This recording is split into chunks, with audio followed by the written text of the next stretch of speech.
போச்சு. வாட்ஸ்அப்பும் ஃபேஸ்புக்கும் ட்ரெண்டாத்தாச்சு. ஸ்மார்ட் போனு மாடர்ன் ஆகி போச்சு. வாட்ஸ்அப்பும் ஃபேஸ்புக்கும் ட்ரெண்டாத்தாச்சு.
அம்மா எங்க தம்பி?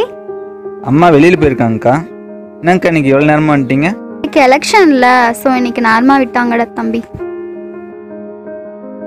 ஓகேங்கக்கா. தம்பி எனக்கு டயர்டா இருக்கு, ஏதாவது ஸ்நாக்ஸ் ரெடி பண்ணி தாடா ப்ளீஸ்.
என்னங்கக்கா ஸ்நாக்ஸ்?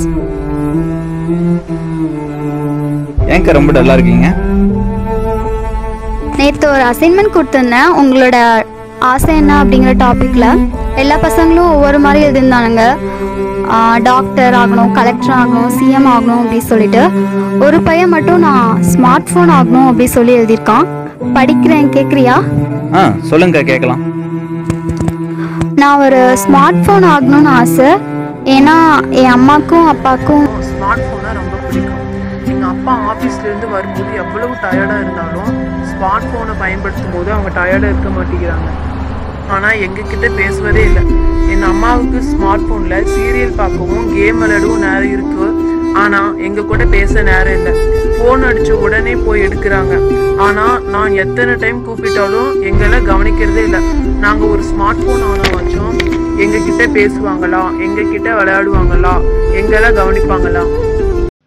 நாம் பேசுவதற்காக உருவாக்கப்பட்ட ஒரு கருவி நம்மை பேச விடாமல் செய்துவிட்டது. இம்மாணவனின் ஏக்கத்தை குறைக்க இதனை தவிர்த்து இவ்வாறு செய்யலாம்.